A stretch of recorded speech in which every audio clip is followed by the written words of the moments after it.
Kokį jums įspūdį pačiam paliko rungtynės? Kas jums labiausiai krito savo komandos žaidime į akis? Nu, galima pasakyti, kad šiandien tikrai mums sekėsi, pataikėm nemažai tritaškių, 20 iš 20-14, taip kad tas puolime mums ir išgelbėjo. Šiaip esu labai patenkintas gynyba, ypač antroji, trečiam, ketvirtam kėliny labai ten varžovas lengvai tą pelnė taškus. Bet šiaip, kadangi pirmas varžybos, daug įtampos buvo, sunku šitoj salėje žaisti, visiems bus, man atrodo. Džiaugiamės, kad iškovojom pergalę ir pasiekė pirmą tašką. Kurie žaidėjus labiausiai nudžiugino?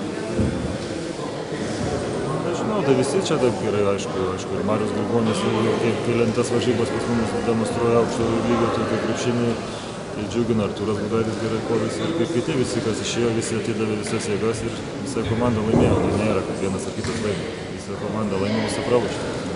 Daryti yra vis laik tobulėti yra kur, bet matais pagal Žalgirį, pagal mūsų mažiukus, tai dar čia mes gerai atrodom dar paėmus. Tai aš manau, kad tobulėti yra kur dar. Aišku, pataikymas, kaip už Žalgirį trajeką, tai čia neįtikėtina. Bet galima laimėti.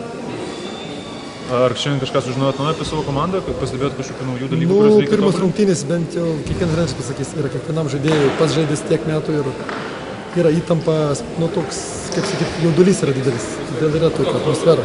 Kai įsibėgėsi, bus dar kitaip. Evaldas Jucys, 2,3 m ir aukščiausias jūsų žaidėjas, ar jūs ruošitės dar naujų žaidėjų? Taip, kažką planuojam. Vat pamatėm pirmos oficialias rungtynės, kaip atrodom, ir akivaizdžiai matosi, kad trūksta didelio žmogaus dar. Čia jau vadovybės